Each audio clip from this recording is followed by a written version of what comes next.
Welcome to our channel. నేను ఈరోజు పచ్చని బీరకాయ పచ్చడి చేసి చూపించబోతున్నాను. దీనికోసం బీరకాయ ముక్కలుగా కట్ చేసుకోవాలి. పైన కణుపుల్లాగా ఉన్నది ఒకటి పీల్ చేసుకుంటే సరిపోతుంది. బీరకాయ కర్రీ చేసినప్పుడు ఆ తొక్కలు కూడా నీట్గా కడిగి పెట్టుకున్నాను.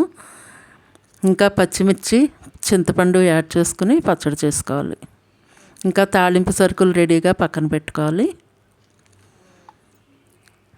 ముందుగా స్టవ్ వెలిగించి కడాయి పెట్టుకొని కొద్దిగా ఆయిల్ వేసి వేడిగా ఉన్నప్పుడు ఈ బీరకాయ ముక్కలు అన్నీ వేయించుకోవాలి.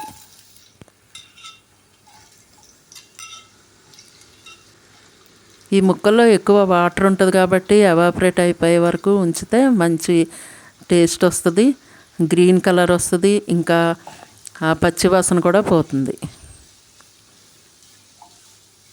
ఇలా బాగా వేగుతున్నప్పుడు చింతపండు కూడా యాడ్ చేసుకోవాలి.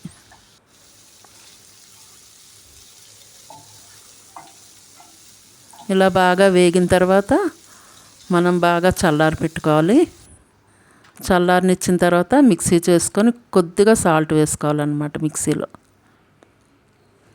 మరీ మెత్తగా చేసుకోకూడదు. కొద్దిగా సాల్ట్ వేసుకొని వాటర్ లేకుండా మిక్సీ చేసుకోవాలి.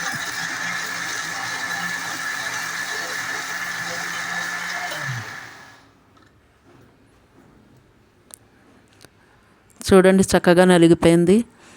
ఇప్పుడు కొద్దిగా ఆయిల్ యాడ్ చేసుకొని తాలింపు సరుకులన్నీ కూడా వేసుకొని బాగా వేయించుకోవాలి.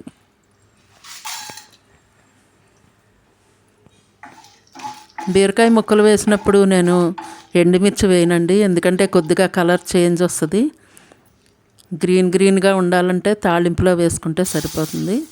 బాగా వేగిన తర్వాత మిక్సీ పెట్టుకున్న మిశ్రమాన్ని వేసుకొని చక్కగా కలుపుకోవాలి. ఏమైనా సాల్ట్ తక్కువైతే వేసుకోవచ్చు. ఇప్పుడు అయితే నేను వేసింది సరిపోయింది. ఇంగువ వేయడం వల్ల మంచి టేస్ట్ వస్తుందండి, నచ్చితే వేసుకోవచ్చు.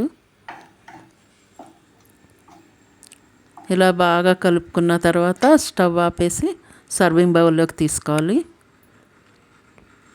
ఈ డిష్ వైట్ రైస్లోకి చాలా బాగుంటుంది. అంతకు మించి పెరుగన్నంలోకి ఇంకా బాగుంటుంది అన్నమాట. పెరుగన్నం, బీరకాయ పచ్చడి మంచి కాంబినేషన్. ఈ వీడియో నచ్చితే మీరు కూడా ట్రై చేయండి.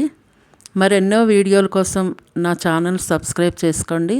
Thank you very much.